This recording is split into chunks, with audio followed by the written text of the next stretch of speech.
We don't sleep to dream, we sleep to build stamina. Energy to do our thing, get your camera. This show is about to begin, so sit down and buckle it in. Let's go!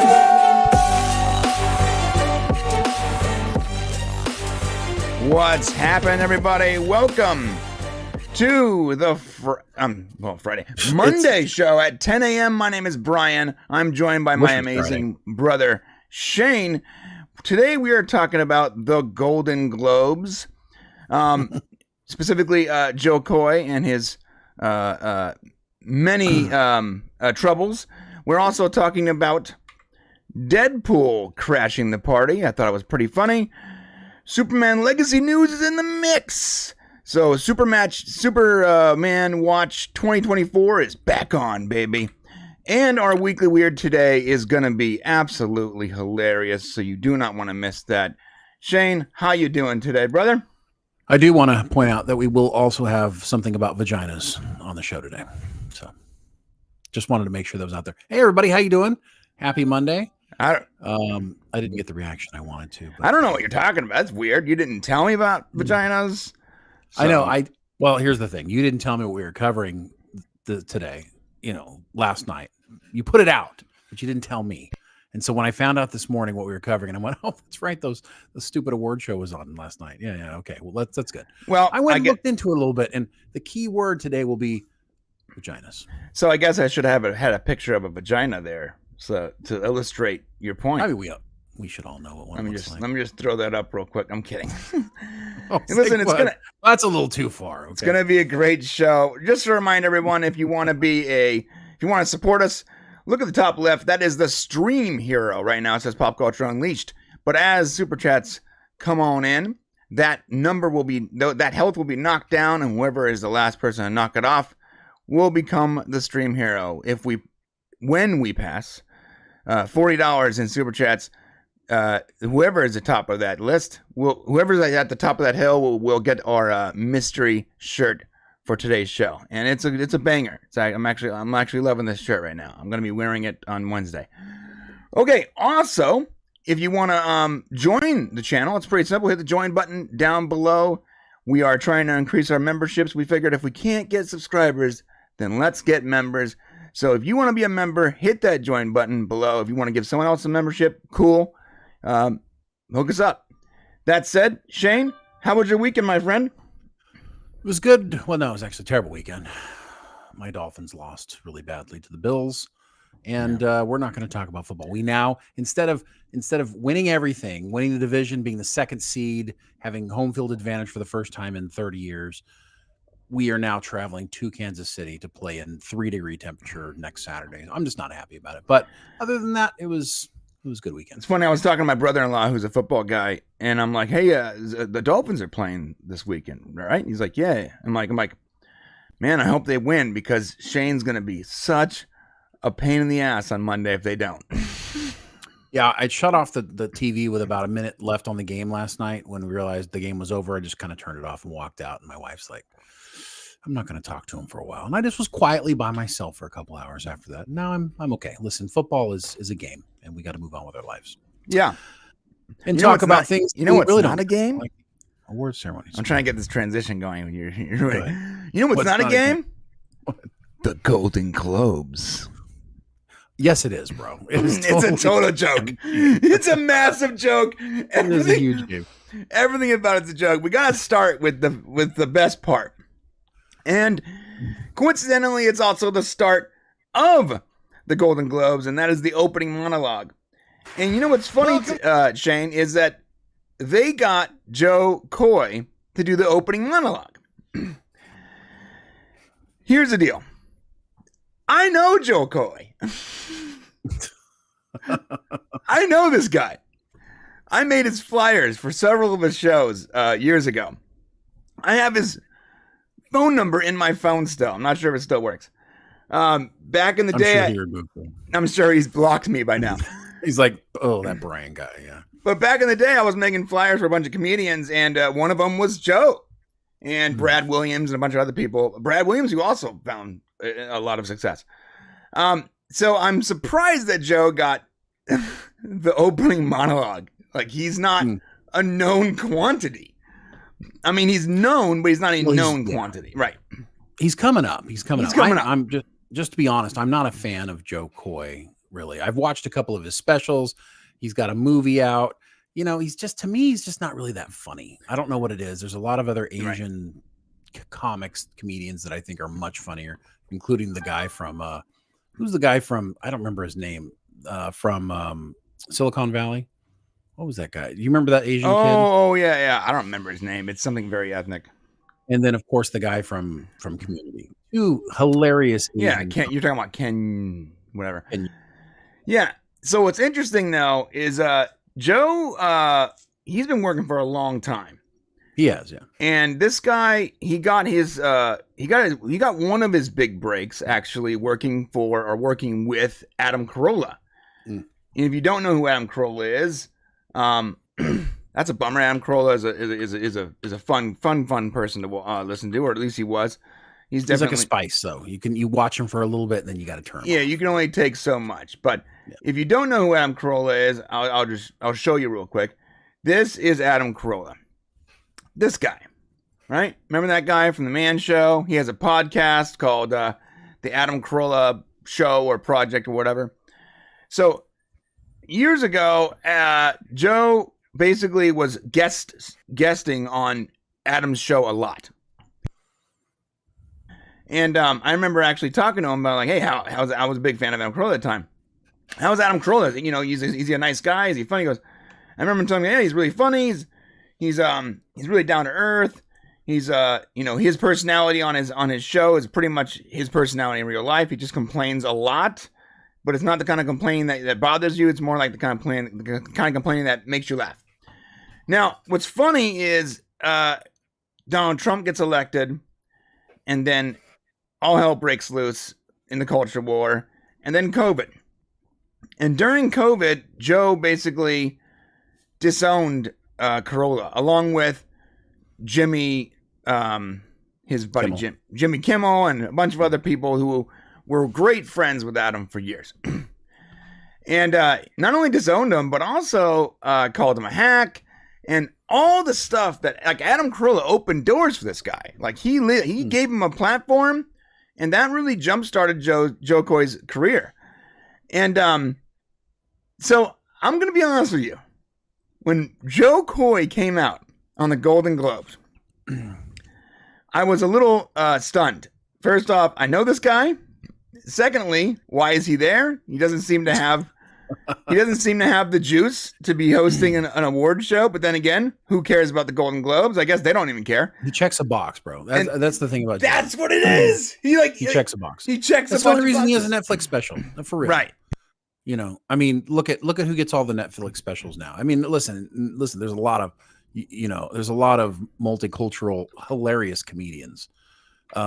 He's just not one of them.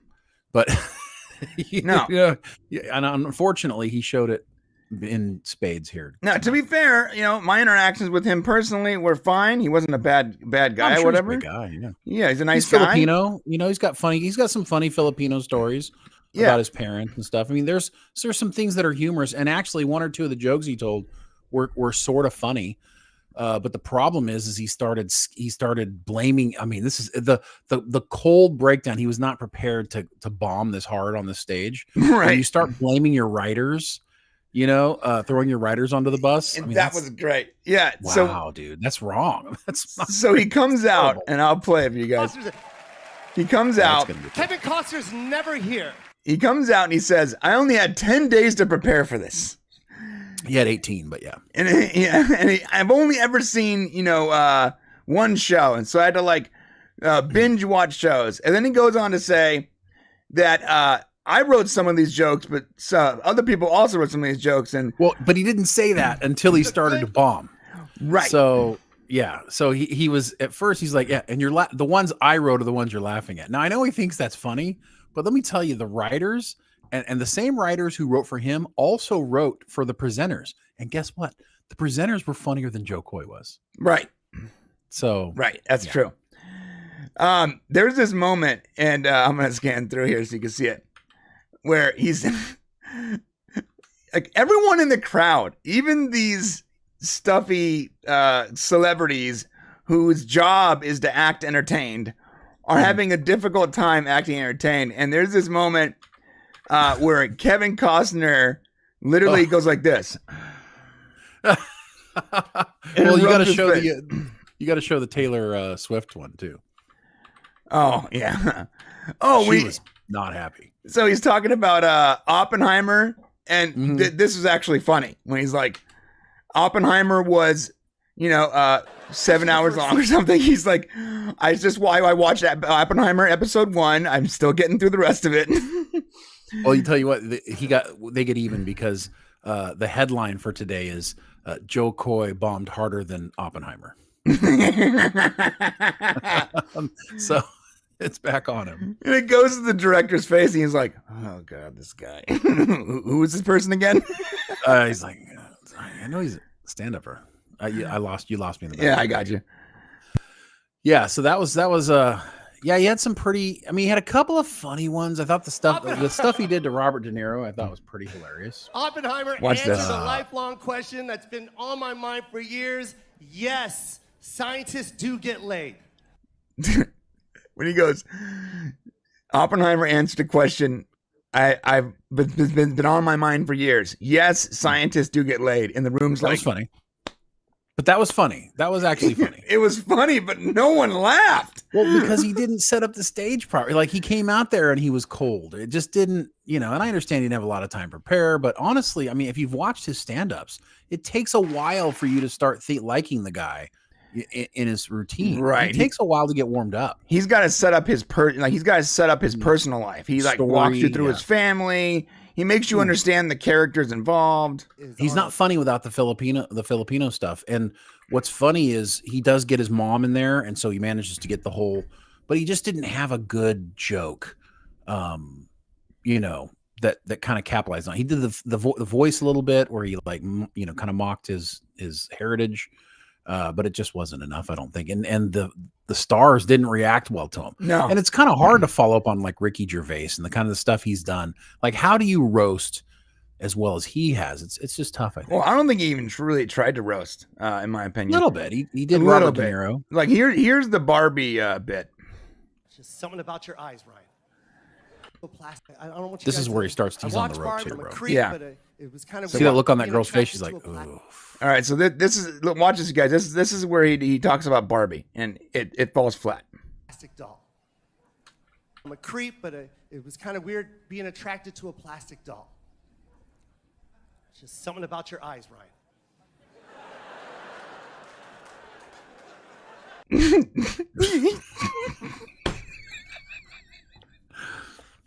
Big boobs. When the punchline is he's not talking about Margot Robbie, he's talking about Ryan, and the camera punches into Ryan, and Ryan's like, yeah, stone faced. Come on, camera, help Joe Coy out with a little. Show people who's laughing at least a little bit. No, because they're trying to show the people he's talking about, and no one, they're not. He starts to get a little. You can see how he starts to get like a little panicked in this moment, and he's the kind of comedian that off script, the people who are just like naturally funny in life. I don't think Joe is naturally funny guy. Like Kevin Hart. I went and saw Kevin Hart, and when Kevin Hart is like not even doing his stuff, he's just hilarious. Yeah, and when he's just looking at you, he's funny somehow. Yeah, they really screwed up by attacking him. He's never going to do an award show, and he's probably the best guy to do these award shows. Kevin Hart. these guys leaned over to each other and like, this guy's never going to be here again.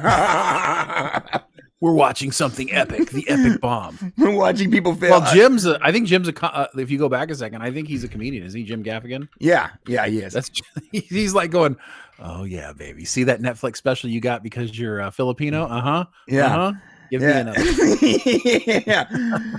The bit about Robert De Niro was so cringy. And I would love to play these things for you, but like we will 100% be copyright claimed. Yeah, no. Robert De Niro was a good sport, though. He thought he was kind of confused for a second. Then he's like, oh, he realized, when he said, how did you get her pregnant when you're 80 years old? And I'm like, well, that's a little. I mean, it's not too bad, but but he knows Robert De Niro is going to come up and punch him in the face. So, and Robert De Niro is looking at him like, not happy, right? And Right. he starts like he starts going into the taxi driver bit and like these mobster roles, and Well, it was a little funny, little funny there. no, it was a little funny. Yeah. But when you are hosting something like the Golden, and like I don't Is he looking at me? Is he looking this way? I yeah, mean, that was funny. Is he that looking was this funny. way? Yeah, That was funny. I have no interest in the Golden Globes personally, like zero interest actually. We're watching this for you guys, so we can just break it down for you. Right. Otherwise, no way I'd be watching this. But my point is that it is however we feel about it is an esteemed award show. It's been around for a long time. It's esteemed. As in like it's taken seriously by matters. other people, you know? I think it's taken seriously by other people in Hollywood. I don't think anybody actually gives a shit if somebody won a Golden Globe. They're like, "Oh my god, look, it's Brad Pitt. He won a Golden Globe." Nobody gives a shit. You know what I mean? It's like No one cares. arguably the best movies this year weren't even mentioned on this stage. Right. So, Right. One more bit that I thought was pretty funny is when he was talking about Killers of the Flower Moon, and he was like, "I'm gonna start attacking white people because that always works." yeah, that didn't work either, man. No, and he did this thing, and I wish I could play it. You guys just go watch it. Like the opening monologue is worth a watch because it's so cringy.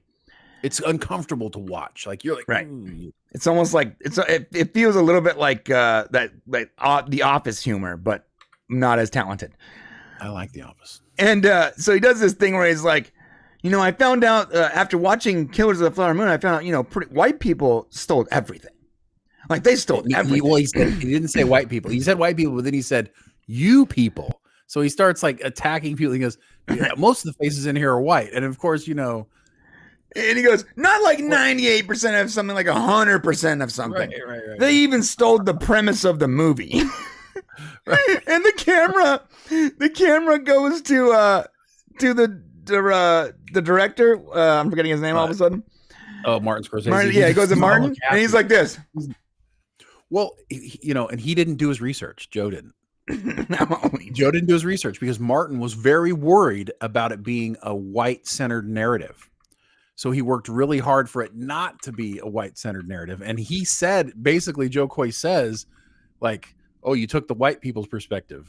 And it's crazy that he said that because that was such a huge thing. It's obvious he didn't watch any of this stuff because that was absolutely the one thing Martin Scorsese did not want to do. And it's the reason why we see such a Native American, direction in that movie. Yeah. And so much of it. Yeah, I Because don't think he actually changed it up. watched the stuff. I think he went and looked up There's no way. reviews or something.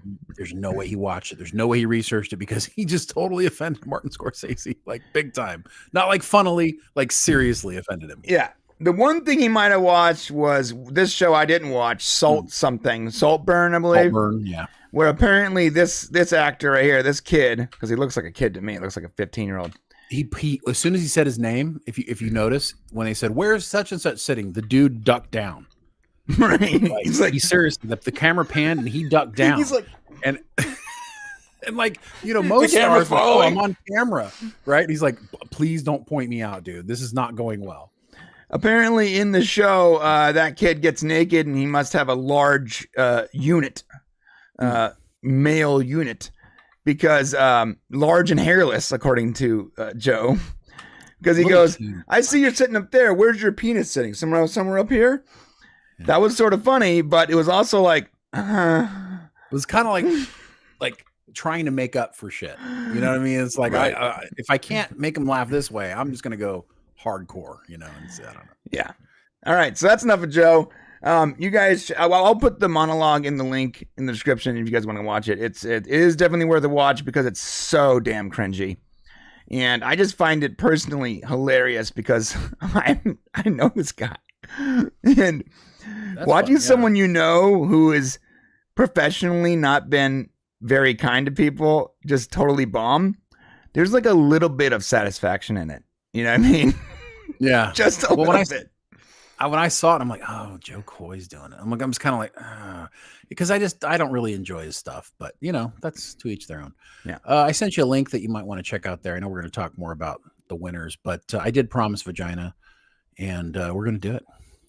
I saw this story. I didn't include it because it didn't seem You know why I Interesting included to it? me. Gillian Anderson. That's Yeah, why. she is hot. Okay, so before we talk about Gillian Anderson now, I do want to talk about Deadpool. I have this all set up, so we'll get to I that. got plenty more stuff in there. So Okay, so Deadpool, or Ryan Reynolds, he made an appearance at the Golden Globes, and I thought it was pretty good. What happened was him and I'm forgetting his name right now. Oh my god, Ian, whatever. The guy from Always Sunny. They have a show called Wrexham, and it's like sort of like a documentary reality show kind of thing about a soccer club that they own. So the show gets an award, and I thought it was hilarious because Ian starts to accept the award, and I'll play it right now. I'm pretty sure this is not copyright claimed. And then Deadpool breaks in, and this is what happens. Wow. An Emmy. What an incredible honor. There's so many people to thank. I've been waiting for this moment for 16 years. So I've got a lot to say. I'd like to start by thanking... Woo! Wow. God, Mr. Lively couldn't be here to accept this broken...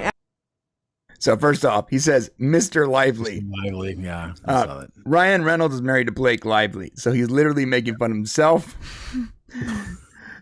And then he took goes, a second, though. He needed to add some sarcasm to it.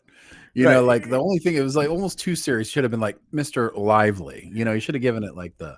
Oh, he just said it matter-of-factly, and then he said to accept this broken Emmy. Emmy. All right, here we go. So he sent me on his behalf. First and foremost, Wrexham, we love you. Thank you for letting Rob and the other guy tell your story. Cambrian. Oh my God, Rob McKinney. My bad. I don't know why I was saying Ian. Yeah. Sorry, guys. Biff, bitches. I'd also like to thank the Academy for this honor and for not asking us to attend the televised awards show with the real celebrities. I'd also like to thank FX and Disney for their support, and in exchange, Mr. Lively promises to not fuck up my next movie. Mr. Lively promises not to F up my next movie. Listen, however you feel about Deadpool, the character is funny. And so I understand some people are like, well, I've gotten enough of Deadpool. I don't think I don't know how long it's going to take, but I'm not going to be done with Deadpool for a while unless it starts to become unfunny. Lastly, the Oscars. It depends on how many Ryan Reynolds movies we get. Right, because he is He is Deadpool. Deadpool is basically like him like times 150%. He's like 150% of his normal self, basically, as a Deadpool. True. Yeah. You're on notice, motherfuckers. You're on notice. Maybe we can get a token VFX nod next year. The amount of work on Hugh and Ryan's face alone is at least worth a nom. That was funny. That was funny. When he said the amount of work on Hugh and Ryan's face alone is at least worth an award. That's good. It was funny. That's really all I got to show. Like, that was for Deadpool. It was good. It was the right way to do it. These guys don't want to come to these award shows, but it's a great way to not only market the show that is already getting praise, but then also market Deadpool 3. Of course. I mean, that was the whole point. Yeah. I'm going to tell you right now, I think Ryan Reynolds is, like, people always talk about how Dwayne "The Rock" Johnson is like the king of marketing. Ryan Reynolds is by far the best marketer out there when it comes to Hollywood celebrities. The guy knows how to get eyes on something. At least when it comes to Deadpool, almost all of his projects, he gets eyes on it. It's actually pretty impressive. Very cool. Let's run through some of the other stuff here. So Gillian Anderson. What's notable about this is that Gillian Anderson, who of course you remember from one of our favorite science fiction X-Files. Sorry, my phone's going off. She decided to wear a dress embroidered with vaginas to the Golden Globes. Right. That's correct. And what I thought was interesting about it was her character that she plays basically in Sex Education. It was a kind of a nod to that. So I just thought it was funny. And what I'm disappointed about is in these pictures, we don't get an actual we can't see the embroidered vaginas. I found it. The point, I mean, I just like, why do a story if you're not going to show it? Yeah. You know, there's the embroidered vaginas in close up. I mean, you can't really see it. I mean, you know what they look like, but yeah, I guess they're. So she's being brave, but I think what would have been cool is if she'd used like a salmon coloring perhaps. That might have to been offset obscene. the white. Right. Which would have been even better. So anyways, I promise you vaginas. Let's now talk about winners, huh? Well, actually, let's talk about who chooses the Golden Globes. If you guys didn't know this, the Golden Globes had a huge scandal. Scandal, Did you know right? that? It was a huge scandal. You know what the scandal was? There were too many white people voting. Right. And That was that was the button-up story for the Golden Globes. It was basically there's Right. too many white people. You know, the whole point of the Golden Globes is it's rigged, man. The whole thing is rigged. Of course it is. Of course it is. Now the But- smaller categories might not be as rigged it's because all less effort goes in, but the big categories are basically just totally rigged. Well, what does rigged mean? They get together and they decide who the winner is, right? So, you know, now here's the thing. This is a new owner for the Golden Globes. And the demographic, and I thought this actually wasn't bad here. So I looked at the demographics for who voted on the Golden Globes. So this year's voting body includes 47% female voters to 53% male. I mean, that's accurate, right? In society. There might be actually probably a few more girls than guys. 40% are white. 26% Latino, 13% Asian, 11% Black, 9% Middle Eastern. I mean, that's actually a pretty fair representation of, well, of first world nations, let's say. Right? That's probably a pretty fair. I looked at it. I'm like, hey, that actually, because when you look at it, it's about diversity, and you see all the keywords they're using, like diversity and everything. Inclusion, blah, blah, blah. But then when you look at it, it actually looks pretty representative. But how many of them are gay? They don't actually put out those numbers, which surprised me. 93%. Right. Yeah, probably. So based on those numbers, let's talk about the winners. Of course, Oppenheimer was the best film winner. Beat out Killers of the Flower Moon, Maestro, Past Lives, and a couple other movies that none of us saw. And I thought Oppenheimer was the appropriate winner, probably for the best drama. It was the better. I know Brian doesn't like any of these movies. But I did think Oppenheimer was better than Killers of the Flower Moon. 100%. If Killers of the Flower Moon won over Oppenheimer, I was actually going to get mad. Because at the very least, Oppenheimer had a story that was easy to follow. It was, historically, it was there was interest to it. It was slow for me. It was too boring. There were parts that weren't boring, of course. But overall, I don't think Oppenheimer is a bad film. I actually think it's a good movie. It's just, for my taste, it was just too slow. There was a lot more to talking. And I came in there with a really high bar. I'm like, Chris Nolan, Oppenheimer. Shane was talking it up for like a month and a half. A year. Yeah, a year. They're like, practical effects, the biggest explosion in history. I'm like, I can't wait to see this. And I'm like, then I sit down and it's like 2.5 hours of people talking. And then a couple minutes of sex and a couple minutes of a bomb. And I'm like, not bad, but like I went in there with the wrong expectations for sure. Yeah. Well, it happens sometimes. A couple of the other winners here we got. So the best female actor in a film was, so just so you know, Oppenheimer actually won 5 awards. It was the big winner of the night. And Killers of the Flower Moon only won the one. They've got Lily Gladstone won for best female actor in a drama. And I thought she did a good job, but I didn't think she did, honestly, that much acting in the movie. I think she got, I think if she'd been in something else, or had she not been, Native American, she probably wouldn't have won this award. But then again, 100%. I did not see a lot of these other ones. Best film, this one surprised me. Best film, musical or comedy. Barbie was up against Poor Things, and Barbie did not win. Poor Things won. And that surprised me. Barbie only went 2 for 9. They were up for 9 awards and they only won 2. And, and I got to look at, what does that mean? So people, can they see through the thinly veiled, because Barbie was a well-made movie. It ended up winning for best box office. No shit. It made the most money. So of course it was going to win. But Poor Things is actually probably a better movie. Imagine if it didn't win best box office. Like, wait a minute. That would have been weird. Yeah. Well, Oppenheimer benefited from the Barbenheimer thing. So yeah, both that's true. I think Florence Pugh, whatever her name is, she should have gotten best actress for that stunning portrayal in Oppenheimer. Maybe. Yeah. I'm just saying because she was naked. That was it. I know. I was surprised by this one. Best male actor in a film, musical or comedy. I love Paul Giamatti.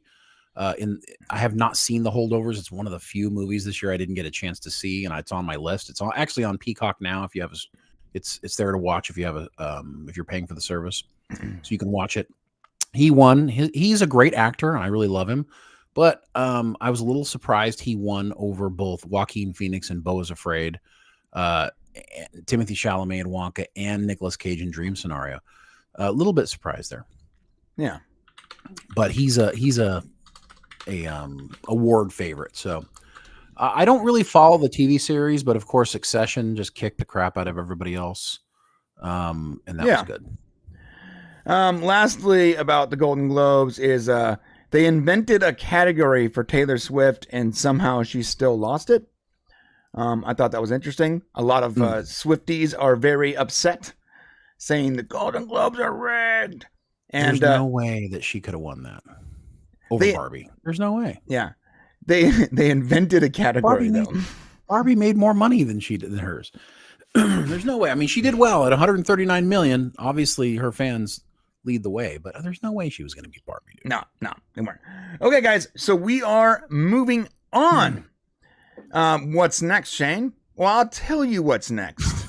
All right, Brian. I'm going to tell you. Next. I'm sorry. You're like, I don't know what's next. So that's cool. I'm trying to make this dynamic. All right, well, it's working. It's back, baby.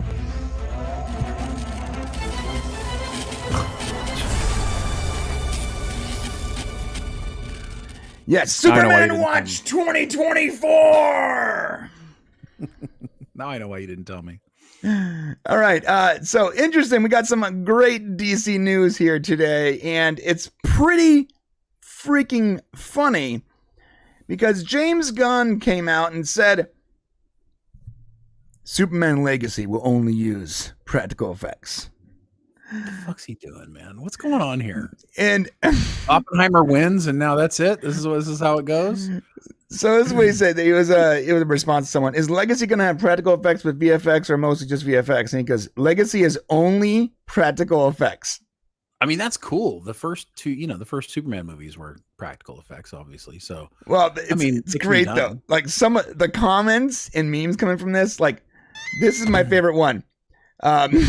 He says, James Gunn filming the flying scenes in Superman Legacy.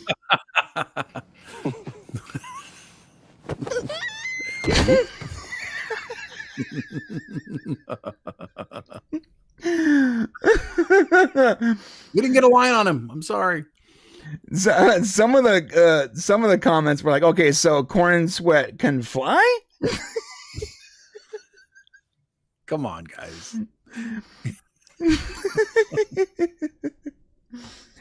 So he tried to clarify, though, just to be clear.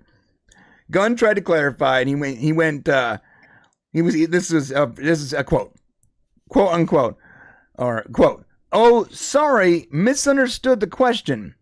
Yes, we have tons of practical effects like I have in my other films. So when he started to get memed on for trying to market the film by saying it's practical effects, which is exactly what Nolan did by saying everything's practical effects, they were like, how? Like, you can see how Oppenheimer can be practical effects. How could Superman Legacy use only practical effects? It's not possible.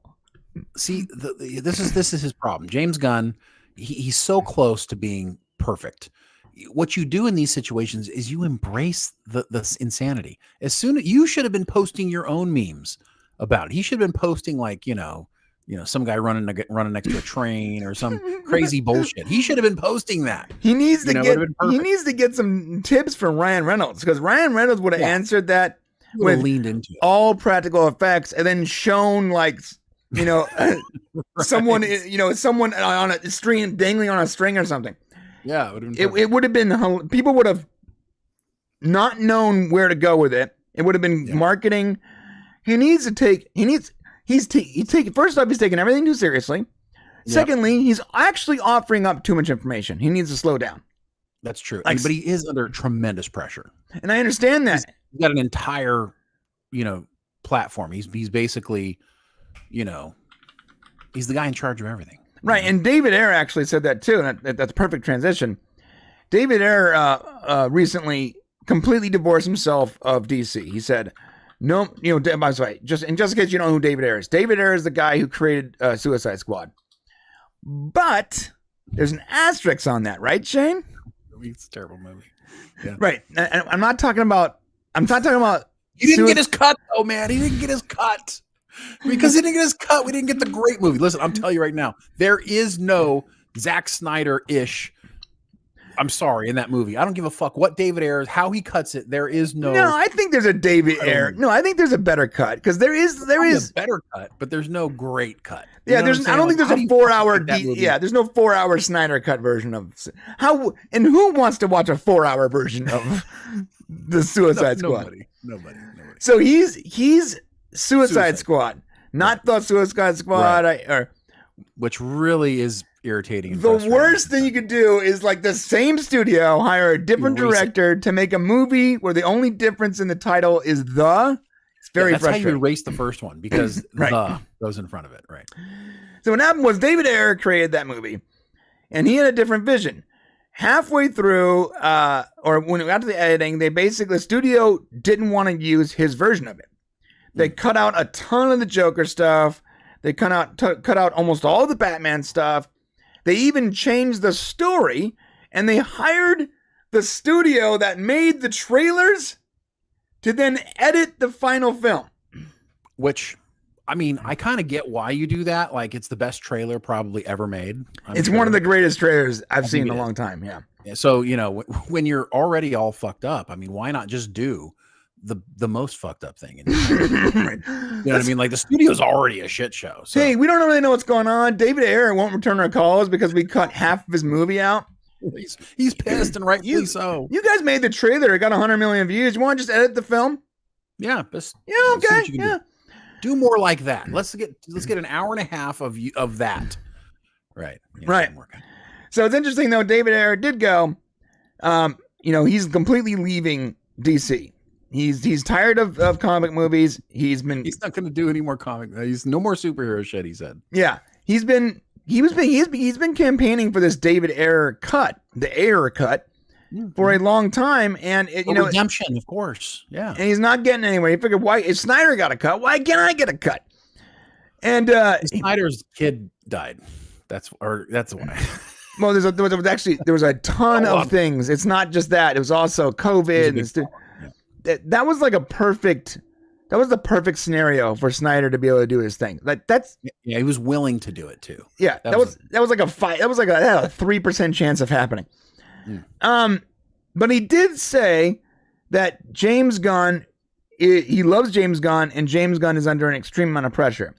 So even though he's bummed out that James is not giving him a shot to do whatever he's got to do, he did say exactly what you said. James Gunn's under an insane amount of pressure. Now, this is why he's under a lot of pressure, though. Besides running the studio, he's constantly on social media giving information away that people criticize because the people like us are extreme fans of this content, or at least Superman, right? Here's one of his recent comments. In general, not always, spend half the production budget on the first 2 acts and the second half on the third act, especially with VFX films. Right after saying the movie would be only practical effects. He said, surely we can expect heavy VFX in the third act of Superman Legacy. I'm like, are you writing your own post? Are there multiple people? He might not be. Maybe he shares an account with his Peter Safran like you and I do, and they're not talking to each other. Well, somebody needs to talk to each other because, I mean, I don't know. I don't know how you can make movies these days. I mean, it's obvious Oppenheimer, listen, it's cool they did all the practical effects, but let's be 100% honest. The nuclear bomb was a letdown. It was such a letdown. It was a letdown. So cool practical effects, but boo, because it wasn't. I mean, Godzilla -1 had better nuclear explosions than Oppenheimer did. Yeah. So, yeah. Oppenheimer was a total, like, for me, it was a dud. That scene was a dud. Like, I was expecting something incredible. And let's face it, practical effects, they have their place. They have their place, but they're not as good if they're not mixed with VFX. Now, all VFX is bad. And I love practical effects, but certain things require... you need a combination of both. Yeah, like a composite where you add VFX to punch it up or something. Like, I'm not saying you go all VFX, but like you need to... It can't just be a like that explosion sucked. It was boring. Well, the bar is so high now. We are so when we show up at a movie, we have these expectations for what we're going to see. Right. Like we yawn. Oh, that was all it is. I mean, we're just so spoiled by what VFX have done. Oh, but the problem is that when you do like Oppenheimer, you're like, so you got to have a combination of both practical and VFX. And listen, the VFX have to be good. Right. If they're half-assed VFX, you might as well go do practical effects because like the Flash, we're gonna make fun of you. Those babies flying around look like fucking Ally McBeal babies. The babies weren't as bad as that, and I've seen it again. And look here, this is coming from someone who is a Flash fanboy and liked the movie, like really liked it. But that end part where he's in like the Speed Force or Speed Bubble or Speed Coliseum or whatever the hell that was. Yeah. Those were the worst graphics I've seen since like playing Injustice, the DC video game from like 2005. Like it looked really bad. Like it was clearly CGI. First off, it's hard to do CGI of someone's face anyways. Yes. So then to do it on that level where it's also like totally half-assed, and then I like the director, I'm always forgetting his name, but he came out and he goes, well, the bad graphics in the Coliseum was on purpose. Like, really, bro? Well, what else do you say? Like you either, if everybody agrees that something is terrible, you just got to be like, yeah, that was the artistic direction I wanted to go. I mean, it's like all that you can really say, right? Yeah, it's such a bad look though. Like, why would it? So come on, Mr. What's his name? Not David something. Why, Mr. Director? Was it intentional? Well, it was supposed to be like a dream-like effect. I'm like, so in a dream you see bad CGI when you're dreaming? I don't understand. Okay, I know what he's going for. It's like it's everything's kind of half created, right? Andres Muschietti. Yes, that's it. Yeah. Everything's half traded. It's kind of, I get that. So it's like, it was supposed to be like the sculpted, like the sculptures aren't complete or nothing, but the problem is it just looked like bad VFX. So, if you're going to do dream sequence, you still have to have good VFX. Well, maybe if he had like put like an actual filter on it, like what if it had like that weird FPS filter that Spider-Man does, Sure. Like that would have made more sense though. Right. Anyways, so that's enough that we have. No, there's a lot of DC news, but we're only going to be talking about DC news when we feel like it's interesting, because like we don't want to continually talk about DC every day and try to scrape every bottom barrel giant freaking robot article there is. But when I find something good, I'm gonna throw a cool Superman watch in there, because I was scrolling through those memes for like an hour and a half. I wasted so much time. People were just dunking on James Gunn, and I like James Gunn, but it was really funny. Well done. Okay, you got anything else before we go Weekly Weird? I don't. Okay. All right. Before we go Weekly Weird, I gotta ask you guys a question. When we go to the members section, and I'm gonna put this up as a poll, actually. If you can help me up with a poll, Shane, if you're in there. Sure. When we go to the members section, do you want to cover Weekly Weird? Do you want to go through the news? Or do you want to just shoot the shit? Let us know, because I have all those things set up, and I gotta know what folder to bring up. Okay, so the options are Weekly Weird. Yeah, Weekly Weird. Shoot the shit. or micro news, headline news, or other shit we didn't talk about.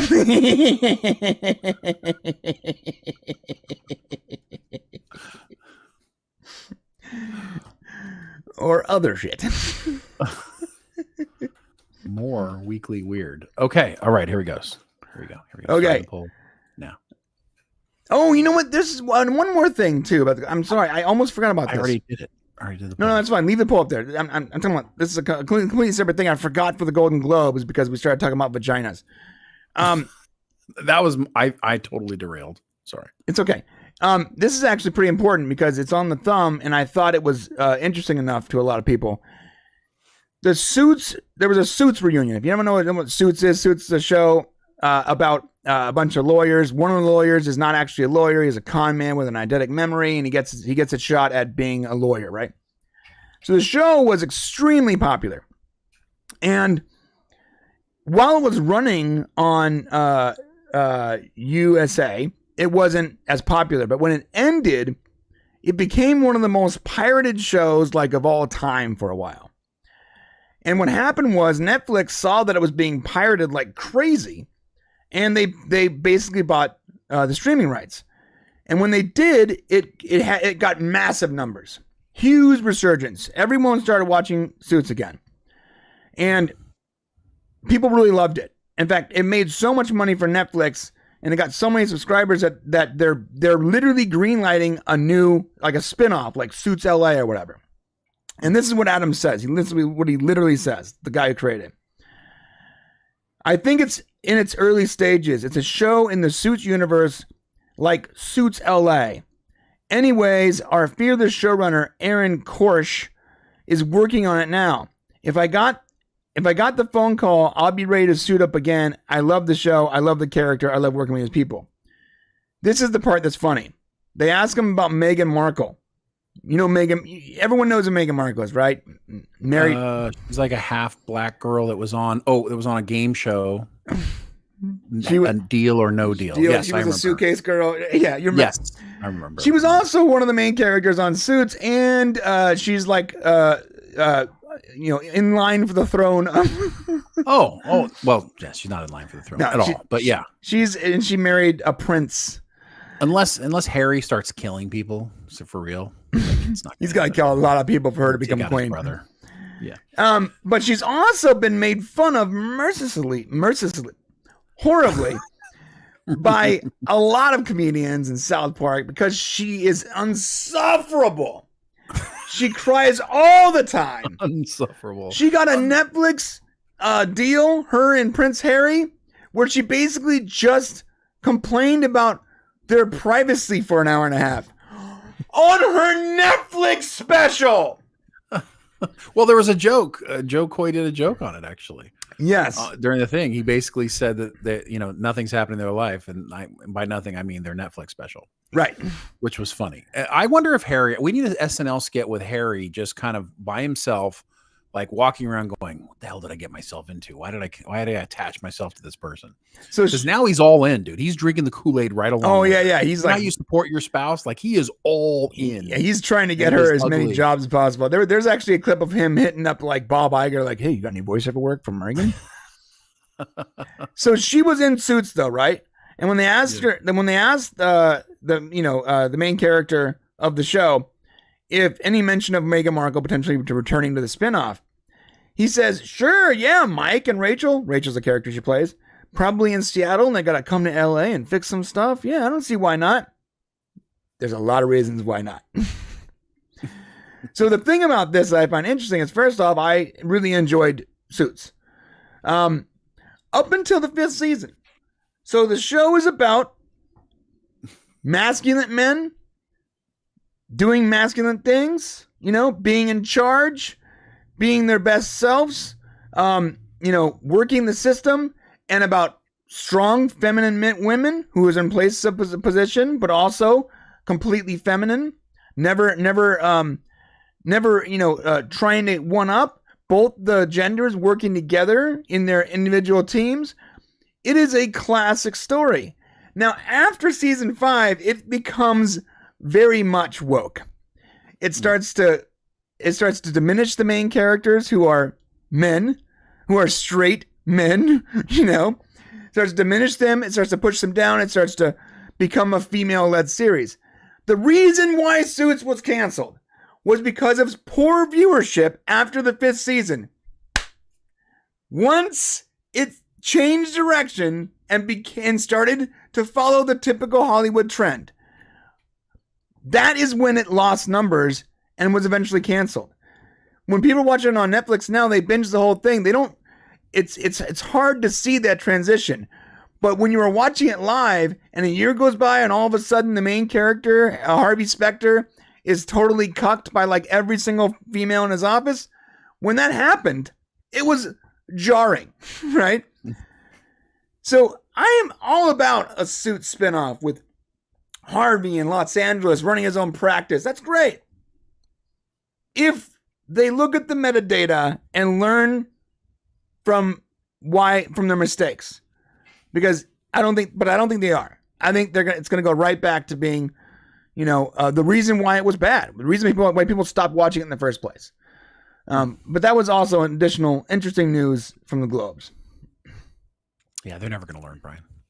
Well, they might eventually learn. When everybody's out of work and loses money and the next CEO is fired, that's going to be the cool thing. When CEOs start getting fired from these studios, that's when shit's going to change, because they're going to be like, okay, we need a new CEO with a different game plan.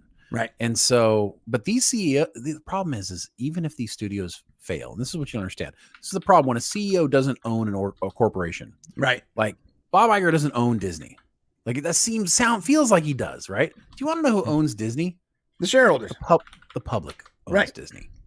So a guy like Bob Iger, he comes in and just gets paid a shitload of money, whether or not Disney makes money or not. So that's the interesting thing about it. So what will have to happen with a lot of these companies is the CEO is going to have to get fired. And when they hire somebody else, they're going to come in and say, okay, well, what went wrong with the last person? Oh, well, they made all this woke shit that nobody wanted to go see. All right, well, let's just stop doing that. And then things will change. But until we start getting some firings, they just need to lose a little more money. So another year or two of this, and hopefully things will change. Right. But also the golden parachute thing is a problem too. Like these CEOs, huge problem. Like, I'm getting, they get fired and they're given millions of dollars. Millions, like 30 million, 100 million, $300 million. I'm getting tired of these companies filing with their shareholders and saying, well, we lost in the third quarter, blah, blah. Last year was not good. COVID, blah, blah, blah. When they have streaming services with 150 million subscribers at $12 a month, and you do the math where the monthly nugget they're getting from subscribers is so unbelievably, ungodly high. You're like, how in the world are you losing money? And then you go back and look what they're spending it on, and they were just like, how about hiring Jar Jar J.J. Abrams? J.J. Abrams. Why did I say Jar Jar Abrams? Because there's a joke about that. Okay, how about this? HBO hiring J.J. Abrams, giving him $50 million. And he never makes anything. They like $50 million to develop 5 TV shows for us. He only ever came up with one. They didn't like it, and they let him go. I want that job. He kept the money. Hello? Like, why are streaming services losing money? Well, you are just giving money away to all your nepo baby friends constantly. And these CEOs, they fail miserably, and they get to leave with $30 million in their pocket. And that's a problem. And then, we did lose money this year, but of course, all our board members all got bonuses. And you're like, why? Why are 15 people collecting, between the 15 of themselves, $500 million of a company that's not making any money? Like, and where's the money coming from? The shareholders who are the real ones not making a penny. They're the ones actually losing. Right. The ones of us who own stock are losing money. That's right. Right. It's so unbelievable. And some people in our community and people on YouTube, they go, well, they're losing money because they're making bad content. No, that's not the reason. Like, they're making bad content, sure, but they also have a giant library of content that people are still signed up for. People go, oh, they're losing money because they're losing subscribers. look, they're not losing as many subscribers as you think they are. Like Disney Plus, yeah, they someone got pissed because Echo or whatever, some woke thing they did with Doctor Who, and they might have canceled their account. But for every one person that canceled their account, another five parents signed up that day so their kid can watch The Little Mermaid. Like they're not losing. Like, look at their subscriber numbers. They're not losing numbers, which means they're only gaining subscribers, and it's 130 million, 120 million, 150 million. It's incredible. It's like, it's not their content that's turning them off, you guys. It's because they are mismanaged. Yes. And it's not one of them. It's all of them except for maybe Netflix. Netflix might be the only one that isn't mismanaged. And guess what? Netflix is on its game, dude. And it's the only one making any money. Yeah, I don't care for either. It's not, the content isn't engaged towards us, but they know what they're doing, dude. They're buying stuff. They know what they're doing. Yeah. I find it very interesting. The streaming services. I've got a new plan in place for the way I do streaming services. At the beginning of each month, I cancel all the streaming services I don't personally watch. It's called waterfall. Okay, it's a common thing. Well, I cancel them all, and I wait until my kids say, "How come I can't watch my show on Hulu?" Oh, that's a new one. That might be 2 months from now, right? So I'm just canceling everything that I don't personally watch and wait for them to be like, "Oh, I don't know, let me check on that." Oh yeah, there you go. So I might save myself a couple of months of subscription. I like that. Yeah. I did that once. My wife was like, "I need the Discovery Channel because it has my telenovela on it." I'm like, "Okay." It was $10 a month. This is before the merge, and I got it for her. She watched it for a little while, and then I noticed that the app, like literally a week later, I noticed the way Roku works is if you don't open an app for a while, it like goes to the bottom of the list, and because it unloads itself from its memory. I noticed it had unloaded itself, so she hadn't opened it. So I was like, clicked on it, cancel, right? It went for like 6 months before she was like, "What happened to our Discovery membership?" I'm like, "Well, for 6 months, you didn't click on it. That would have been $60 lost." You don't have to say anything to her. Just go, "I don't know, let me check on that." And then just restart it. She'll never even know there was anything wrong with it. No, I taught her how to pirate the telenovela. Oh. They were actually all on YouTube for free. It was actually incredible. Oh. Apparently, like a lot of Spanish language TV shows just have no copyright here. So they just load them up on YouTube. Oh my God. Okay, guys. So we are now doing the Weekly Weird. So answer that poll, because after Weekly Weird, we are going to the members section. You ready, Shane? Yes, we need at least one more person to answer to break up the 45%. Yep. Here we go.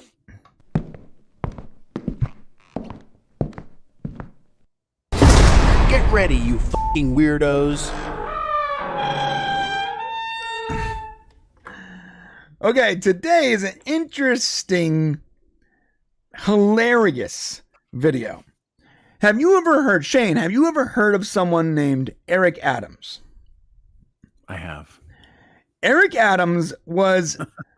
He's my spirit animal. Yes, he was... Eric Adams was a New York City mayoral hopeful. He was running for mayor. He was a state senator, and he thought it would be a good idea to make his own version of a PSA. Yes. Right? On That's my new favorite thing. How to search your home for... No. Well, is it how to search your home, or is it... Okay, go ahead. Sorry. How to search your home for like contraband, I guess that's what it was. I thought it was more about like, this is my home, motherfucker. This is how it's going to go down. But that's okay. It was sort of like that, yeah. Yeah. And what he said, your children might have illicit things hidden around your house. And the best thing about this is he enlisted one of his staffers to help him shoot this video. And I'm going to show you the video, but I want you guys to know something. Imagine this. Your boss, senator, candidate for the mayor, goes, "I need your help shooting this video. It's a PSA for parents everywhere." And that boss proceeds to take illegal things out of his house. Wait, you got to show the video. I'm going to show it. and then point a weapon directly at you. Wait, you will show the video. Don't let him see it. And here it is. That was the setup. Here it Much of a is. setup. Constitution. I'm New York State Senator Eric Adams, and for 22 years I wore a bulletproof vest. Please come and join me inside my house. Vest. What I would like to show here is to empower parents on how to search a room inside their home. You write the Constitution. There are no First Amendment rights inside your household. So by periodically sending a message to your home that there are no rooms off limits, you don't believe in locked doors, your house is open to inspection, but you always have to inspect what you expect. You can look at a jewelry box. A jewelry box of this nature, maybe a simple jewelry box, but if you look through it closely, you don't know what your child may be hiding. For instance, a gun could be hidden, a random gun. weapon could be hidden inside a jewelry box. When your child brings in his popular knapsack with many different... Wait, I gotta stop it. He said knapsack. Yeah, the What's fact- who uses the word knapsack? The fact that he didn't call it a backpack and he said when your child brings in his Favorite knapsack. popular knapsack. It was so weird. Yeah, guys, just if you're asking, the editing is really bad. It skips a lot. I'm not skipping. This is the editing. different locations. Look through it to see what exactly is your child carrying in addition That's to a great. book. Something simple as a crack pipe. A used crack- They might have picked it up off the ground. It's like he didn't want to say everybody's kid does He this. just casually pulls out a crack pipe. Hey, Senator, where did you get a crack pipe, dude?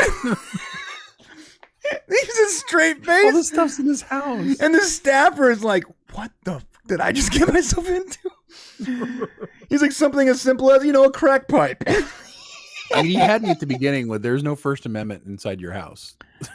I mean, I guess that's Love true. that. It is true. if There you're are the- locked doors in my house, If you're the parent, yeah. There we go. crack pipe. Could he have found it on the street? That's quite He could have found it on the street. Yeah, okay. Or he could be a crackhead. where are your kid walking? Then it just finds it on the street. Well, I mean, anywhere in New York or San Francisco. I guess it's a good point. Bro, I just want to know how he just has a crack pipe. How do you have a crack pipe, dude? All right, we keep going. It gets Quite better. Keep possible. going. But this is a discussion piece where you should start speaking with him to find out what puts is it he back in the doing bag. with it. Behind a He picture puts it frame, back. to find bullets. What does that mean? to Wait, find Put it in his Wait, pocket. wait, Or guys. whatever he put in his pocket. You gotta stop. He put it back in his kid's print. He put it back in his kid's backpack.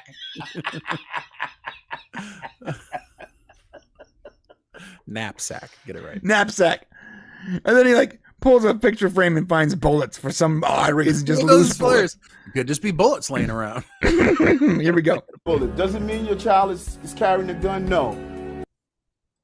Where there's smoke, The editing there's is so possible bad. fire. Where there's a bullet, there's possibly a gun. The baby doll could be just a baby doll, but also it could be a place where you can secrete or hide drugs. Wait. Okay, this is the important part. Notice he did not pull the giant bag of weed. Giant bag. It's a giant bag. He didn't pull it out of the baby doll. He took it off the chair where it was casually sitting and put it in the baby doll. He's teaching you how to hide this shit, actually. So he's showing you That's how what it is. He's Right. teaching you how to hide it. What? He's got it. So now we know Eric Adams has a crack pipe, a huge bag of weed, and multiple guns with ammunition just hanging out around his house. And how old is your child that has a baby doll that might be hiding their fucking weed in it? Right? I'm just gonna go back a little An bit. 8-year-old? Just watch what he does. Could be just a baby It was on the desk. Just a giant bag of weed. doll, but also it could be a place I'll show you. where you This can is where you secrete. keep it. You put it in the baby doll. No one will ever know.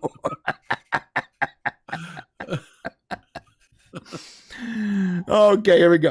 Or hide drugs. Run your hands over the pillows. Run your hands over. This is gold, by the way. Okay. It really is. This one could be hidden. He just casually Another- He just casually pulled a snub-nosed revolver out of that. He already did guns. Why is he doing guns again? Because it's his gun. These are all his things. I think it's the same one. No, it's not. The other one was much Oh. smaller. Okay. A pillow, a gun. But it's Just like look and see cut what's into the inside pillow, your dude. bookcase. What? It was like in the pillow. What It was just like you're cut into the pillow. You're sleeping on. Perfect place to hide cocaine. And now it's a bag. Now a bag of cocaine. You guys Right? realize this? He's a bag of cocaine. There are no First Okay. Then he talks about there are no Amendment rights. First Amendment rights in your house. Just to recap, this motherfucker has a bag of weed on his desk, a bag of cocaine on his bookshelf, a snub-nosed revolver under his pillow, a mini gun in his jewelry box, and a crack pipe.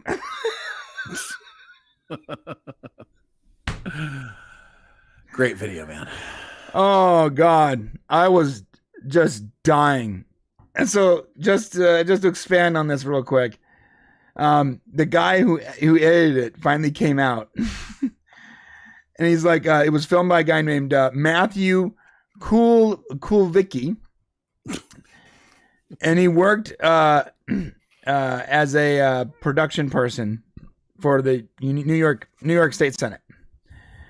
And Adams gave him no time to prepare. Instead, he was just like, just show up at my house. You know exactly what you need, and bring the camera. When I say record, hit record.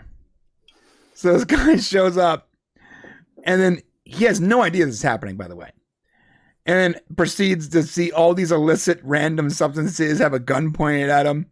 He said that it actually took them like hours to shoot this because he kept pulling things out, and then he would put things back and say, "No, I don't want to show that one." Not yet. Really? Are you serious? Right. I want to show that one. and when they edited it, he had to put all that sappy music underneath it because the editing was so choppy because of all the cuts all the things that Adams didn't want to show. So that's why it was so choppy that he had to put like that sappy. I wonder what he could have left out. Maybe, him actually using some of the illicit drugs. Right. He's like, this is how they would do it. Like a crack pipe. You cover one finger over one nose, and you wouldn't. Yeah. I love this line when they go, and what was the experience of making a video like this? And he goes, so we go in to shoot things, and he tells me he's going to look around and point to things, and he's going to talk to the camera, and he's like, I'm just going to pull this revolver out of this pillow. And then he points it at me. He goes, how's that look? Not good. Okay. That's it, man. Oh, I'm dying here. Okay, guys, we are going to the members section. Please join us. It's going to be a good time. That's the end of our public-facing show today. I think we went at least an hour plus. And now we got to spend some time with the members. If you are a member, come on down. I'm going to set up the Unleashed stream right away. And if you're on the Prime site, it's already running. And if you're not, please consider becoming a member and joining our little band of pirates here as we explore all the most ridiculous things about pop culture and entertainment. Shane? And our poll ended up, so it looks like Shoot the Shit won, and we'll be shooting the shit. That's what we'll do. And also, we did find out that Joe Coy responded to his thing on the Golden Globes. Did he really? We'll mention that in the member section. A little shooting the shit is I'm going to talk to you guys about what I heard about Alex Kurtzman's plans for Star Trek. It's not an article. It's ridiculous. Okay. That's it. Let's go. Ready? Love you guys, and we'll see you on Wednesday if you don't join us in the member section. Yep.